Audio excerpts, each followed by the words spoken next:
Welcome to the second session.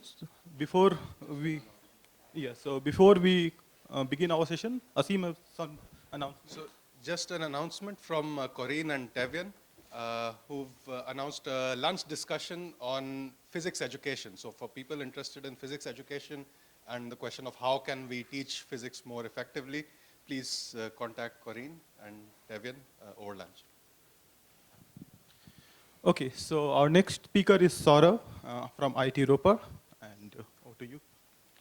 So first I sincerely thank the organizers for giving me the opportunity to present here. Today I shall talk about entropy of a box of ideal gas in an external gravitational field, revisited.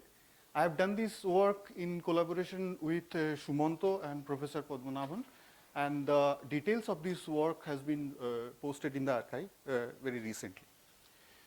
So okay, first the introduction and motivation. The Killing horizons are null surfaces acting like one-way membranes and hiding information from observers who do not wish to cross them. Such observers, it is very much well known that they associate thermodynamic quantities like entropy, that is quarter of the Killing horizons area, and temperature, which is surface gravity, which is a constant term defined on the Killing horizons, divided by 2 pi with them. Whereas, let us recall, as Sudiptoda also has pointed out, discussed this, the usual statistical systems for them, the entropy scales as volumes. But for Killing horizons, it scales as area. So these Killing horizons are indeed something very special and exotic. The entropy area relation could be derived by using the near horizon 1 plus 1 dimensional conformal symmetry and the Virasoro algebra associated with it with a central charge and the Cardy formula. And later Cardy's result was extended for a much more general class of null surfaces which are not Killing horizons in the sense that the surface gravity on those surfaces are not constant. The surface gravity is not constant. It was later extended in this work.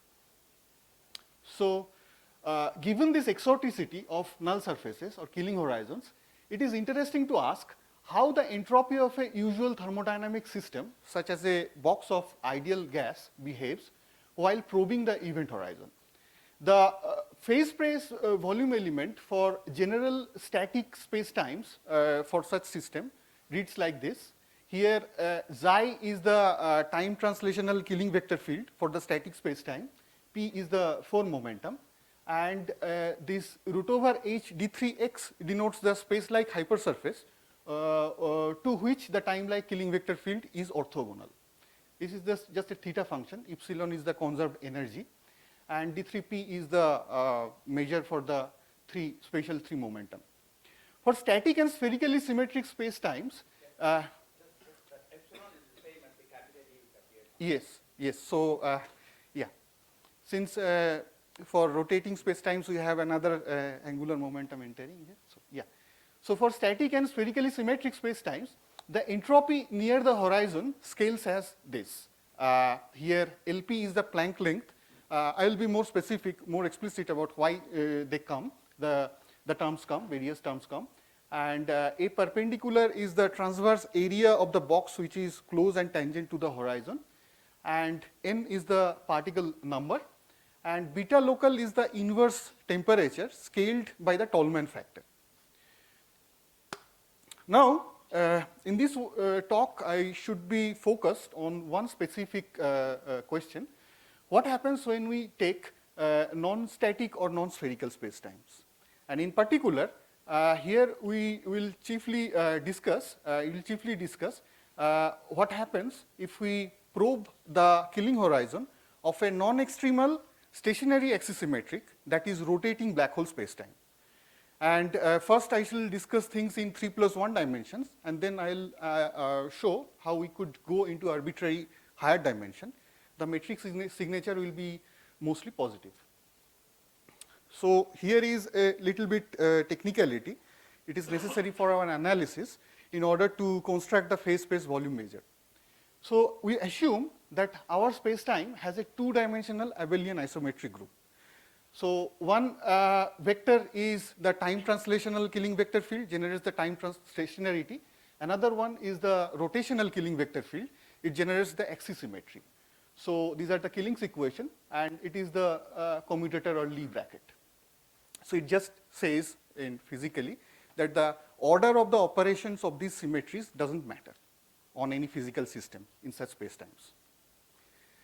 Now we put an additional constraint. It is sufficiently weak enough. We assume the space-like two surfaces or two subspaces orthogonal to these two commuting killing vector fields are integral submanifolds. That means if mu and nu are any two arbitrary or abstract basis vectors spanning these two surfaces, they form a Lie algebra. This is the Lie commutator bracket of them. It means their algebra is contained in themselves. It means when these two surfaces are Lie dragged along any of these killing vector fields, they remain intact. And but here is the chief difference between stationary axis symmetric and static spacetime. Here, this time-like killing vector field, time translational vector field, is not orthogonal to all spatial directions. It is not orthogonal to phi. Just recall in Carr metric we have a GT phi term. Okay. So first, let us construct a 3+1 foliation suitable. So we define a one form chi like this, and such that we get this one form, and it is orthogonal to phi vector field everywhere. Now we have an orthogonal basis, chi, phi, mu and nu. Mu and nu are arbitrary, and it turns out that chi is time-like whenever lambda square is positive, because these two are positive definite quantity. Lambda square is the norm of the time-like killing vector field, recall that. So here we have paid a price compared to the static spacetime. Here this chi vector field, the orthogonal time-like vector field, is not killing vector field. Because remember that this alpha, this function alpha, is proportional to the xi dot phi, that is time and phi direction, that is proportional to gt phi. Now we can consider our assumption that the two surfaces are integral submanifolds, and we could really prove that chi actually foliates the spacetime. It satisfies the Frobenius condition of hypersurface orthogonality. Now let us discuss the horizons of such spacetimes. It turns out that any surface which contains the axisymmetric killing vector field phi, and whenever the foliation vector field chi becomes null on that surface, the surface is a killing horizon. It requires some clarification, so we could clarify this as follows. So we define a vector field k like this, where tau is the parameter along this vector field chi, and it turns out then k is a geodesic and a null geodesic on beta square equal to beta tilde square 0 surfaces. We consider the null geodesic congruence and Raychaudhuri equation for this congruence.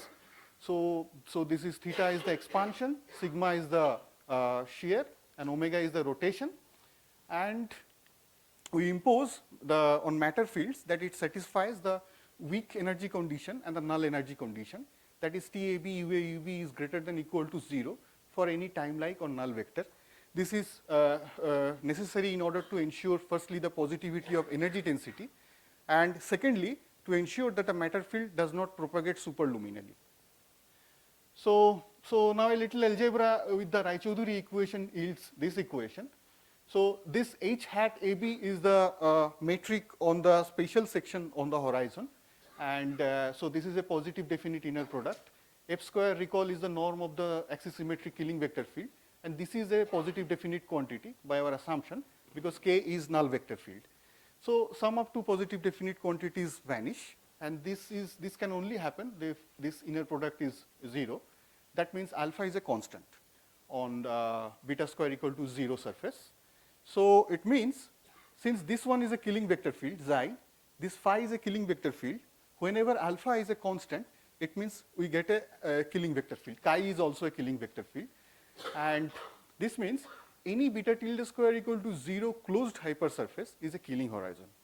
So if there is a positive cosmological constant, we could have another killing horizon, namely the cosmological event horizon, which surrounds the black hole event horizon. This process continues for higher dimension with more number of commuting killing vector fields. We just have to go on constructing this kind of vector fields, foliation vector fields chi. The starting point should be in space-time dimension n with m number of commuting killing vector fields. The n minus m dimensional subspaces are integral submanifolds.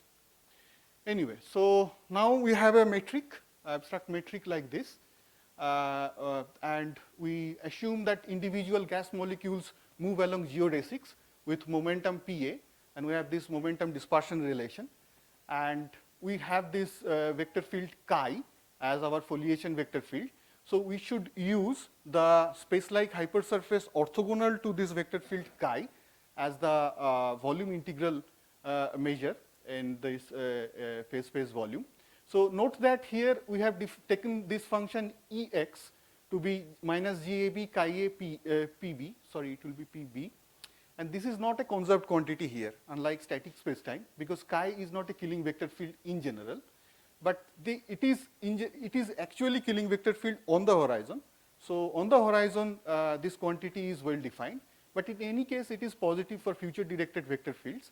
And we will define this E of x to be an energy function. Then we have this phase space volume. Epsilon is the energy corresponding to the time translation symmetry, and lambda is the orbital angular momentum corresponding to the rotational killing vector field, axisymmetric killing vector field, and alpha is the function we have discussed earlier. So now let us take the spherical limit, static and spherical limit of this integral. We just set alpha equal to 0, and if we have this beta tilde to be function of radial coordinates only, and we have this integral. So for example, for Schwarzschild spacetime, this beta tilde to the power 4 of r equals 1 minus 2m over r whole square. So this integral is actually divergent. So in order to evaluate this integral, we need to put some cutoff. So it turns out that the appropriate cutoff should be the Planck length near the killing horizon of a spherical spacetime. So it just means, this cutoff means that whenever a box approaches the event horizon, there is a gap between the actual surface of the event horizon and the box. So it makes sense because killing horizons are actually the infinities of killing times, and an observer sitting outside who is static, for example, this box actually who is approaching the killing horizon, it reaches the horizon in infinite killing time. And after all, in order to discuss the thermodynamics, we need observers who do not cross the killing horizon actually. Sorry? Okay, so it is the coordinate of the box which is approaching the event horizon. LA plus 2m is the coordinate of the box, which is r equal to 2m is the coordinate of the event horizon of Schwarzschild spacetime. So where you can see this integral would diverge, because it is. Yeah. So and the LA plus 2m is the coordinate of the side of the box which is approaching the event horizon, r equal to twice m. So the thing is that LA is not 0. So, but the problem is, if we take now the rotating spacetimes, for example, the Kerr spacetime, it turns out if we just try to do impose cutoff like this, we find that the cutoff is theta dependent. Here A is the rotation parameter of Kerr black hole, and if we just set A equal to 0, we get back the result of the Schwarzschild spacetime. So you can see that it is theta dependent, and we cannot accept this. A cutoff must be a constant. So how to deal with this difficulty? So, and also there is one important point is that for rotating black hole spacetimes, there is one region outside the event horizon known as the ergosphere. And in ergosphere, due to the enormous frame dragging effect, everything is rotating. And the thing is that then we cannot talk about any radial path. So the thing is that we have to define the cutoff in a path-independent way in such spacetimes. So let us recall our basis. These four are our basis. Chi is the foliation time-like vector field. phi is the axisymmetric killing vector field, mu and nu are abstract so far and arbitrary. So we have to define mu now. Just define mu to be grad A beta tilde by kappa. Kappa is the surface gravity, which is constant on the killing horizon. So the commutativity of these isometries shows that this mu vector field with this definition is orthogonal to this chi vector field and phi vector field as well. And it also turns out that mu has norm plus unity. So let R be the parameter along that vector field mu. So that mu A is 1 only. But again, we plug in this definition here, and if mu is actually acting on beta tilde, mu's directional derivative, so it is only d beta tilde dr. This is 1, but this kappa is a constant, so we could just easily integrate this to this differential equation to get R is beta tilde by kappa. So recall that beta tilde is 0 is the killing horizon, and grad beta tilde should denote that we are off the killing horizon. And since beta tilde is 0 on the killing horizon and beta tilde is not equal to 0 off the killing horizon, this coordinate R actually denotes how we are away from the killing horizon.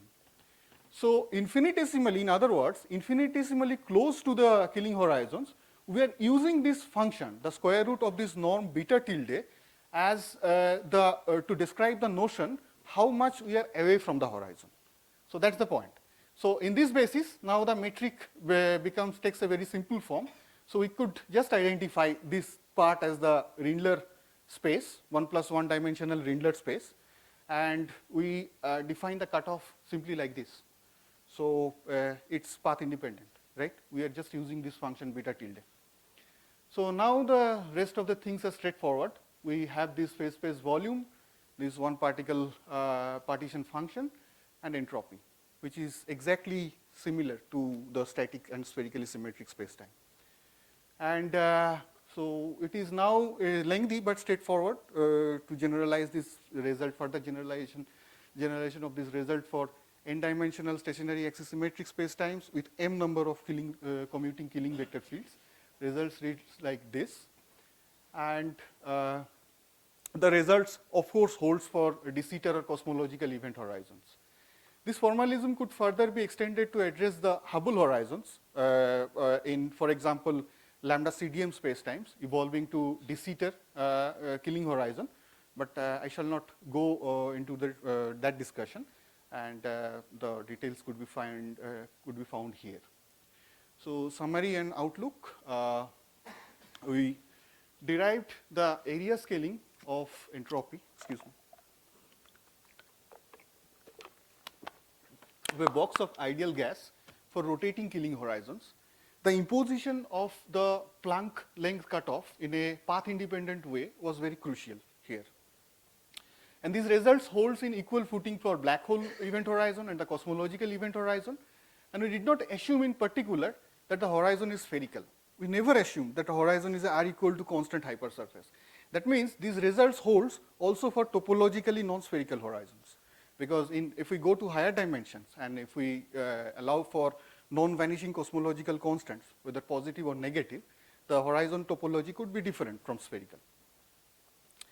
So an interesting task could be, could we use this cutoff, the way we define this cutoff, in the Brickwell formalism proposed by Tuft, and to take relativistic matter fields, for example, anything like scalar or non-spin zero matter equation.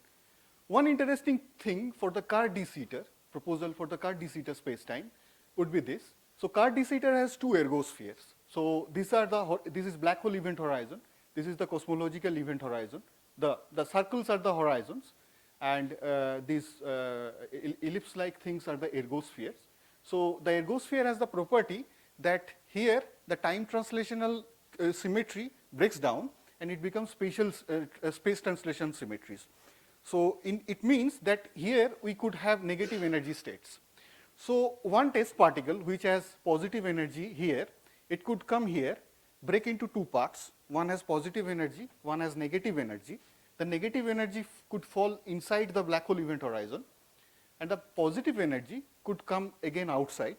But since we have given negative energy inside, the resulting particle which is coming out has more energy than the initial particle. So this is called energy extraction from black hole or the super radiant process. Here we have two ergospheres inside space-times. So maybe there will be some novel effects here if we consider the effects of both of these ergospheres. And finally, I wish Paddy a very happy birthday in advance, and thank you very much for your kind attention.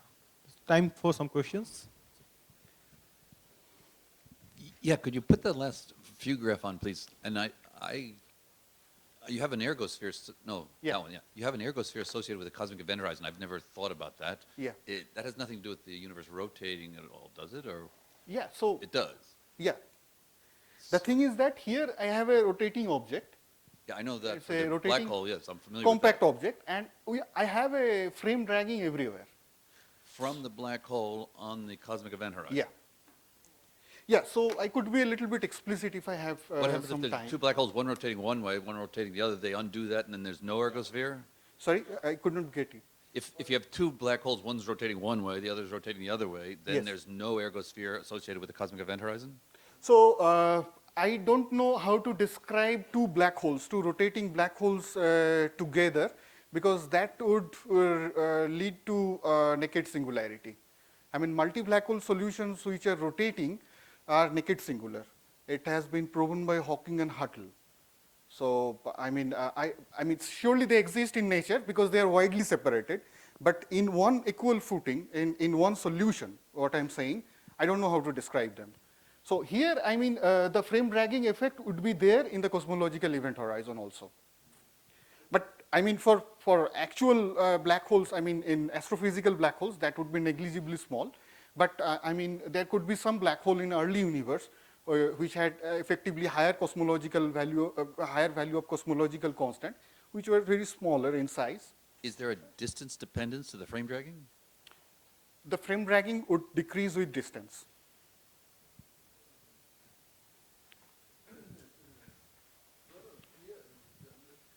Like, look, you're the Cauchy event for, so the outer red thing is the horizon, you said, right? The outer, no, outer black thing. The Outer circle is the horizon. Huh? The circle, outer black circle is the horizon, cosmological event horizon. Right, and the inner one, so what, so in the outer ergosphere, what happens? You say that It is the outer ergosphere. Let's say the inner ergosphere, we know Yes. that everything has to co-rotate Yes, inside. yes, Irrespective. yes. Now in outer ergosphere, what do we say? Does it have to counter-rotate? No. No, it will rotate in the same direction, but everything has to rotate. Everywhere it can rotate this thing. So I mean, what is the criticality? So okay, let's talk about the time like. It is a negative energy state. See, negative energy state for a normal black hole in an asymptotically flat boundary condition exists just between in the ergosphere. Right. If you put it in a lambda model, then negative energy states can exist in two regions. One close to the black hole in the ergosphere, second near the Hubble radius far away. The second thing has not been explored in the literature at all. Right. So for example, whether there is a Penrose process in the outer ergosphere is an interesting question. That is what we are looking at. That Yes. is exactly what is making. That's what we are interesting. looking at. So, but I want, my question then what you say is that your time-like vector you have, UA, Time-like killing vector. not killing, Okay. time-like vector. Yes. Does it? You said that it's the norm when it becomes zero. That is what defines the static surface. That's what will be define the boundary of your ergosphere. No. So by time-like vector field, you perhaps are meaning this chi, right? This hypersurface orthogonal. I mean simple dx a by ds. That time like unit velocity, 4 velocity vector. So, okay, let me explain. So here, No, 4 velocity vector plus omega delta phi. That's right, yes. Okay. Yeah. So let me explain. So here we have two times. One is the time translation symmetry. Yeah. That is I. That norm is GTT simply. GTT, yes. Okay. So this on these two surfaces, this upon this ellipse Yes. and upon this ellipse, Yeah. GTT is 0. Yeah, that's right. Okay. GTT is 0. No, but the physically what I'm trying to understand is when the GTT becomes 0, that means the drag velocity becomes so large Yes. that everything has to co-rotate. So I might have a counter-rotating particle outside, Yes. but moment you cross this GTT equal to 0, it has to co-rotate. Exactly. Right. I want to ask the same question for the other side, other event horizon. What happens? So I have a particle which is co-rotating inside, and then when you take it out to the outer ergosphere, does it start counter-rotating, or what happens? No. The thing is that suppose the rotation is along this, the black hole's rotation. It is rotating like this. And I have a particle here, so it has to rotate in this same direction. And the direction of rotation, that is the angular velocity, let's call it omega c on the cosmological event horizon, it's the same in direction as the black hole. So whenever I have a test particle here, that also has to rotate in this direction. But I said the GTT being 0 being closed, Yes. changes over the makes the thing co-rotation. No, no, no. If you take the standard, forget the cosmological event horizon, just take the normal curve black hole. Then outside the ergosphere, you can have particles which need not rotate with the black hole. I can have a particle, particle with a rocket ship which will just stay there. But once I am inside the ergosphere, I have to rotate. Now, if there is a cosmological event horizon, same thing applies. Between the two regions, that white region, it can stay stationary with the rocket ship. But once it goes into the black band on the outside, it again has to start rotate. But it will rotate in the same direction. So I have to ask you, between the two horizons, you have a counter-rotating particle. Here. The counter-rotating, yes. Here, let's say. And now you cross over to the outer one. Yes. Then you are saying it will start co-rotating. It has to. No. Now that's what physically. If I have a counter-rotating particle and it crosses into the black hole, No. So you tell us that. So now I will tell you that. You said okay. No, I think we should. So let me just tell you, in rotating space-times, the direction of rotation does not always defines the value of the... So let's take it offline, so because other speakers are there. So, okay, we let's can thank the speaker for this talk. So our next speaker is Ali.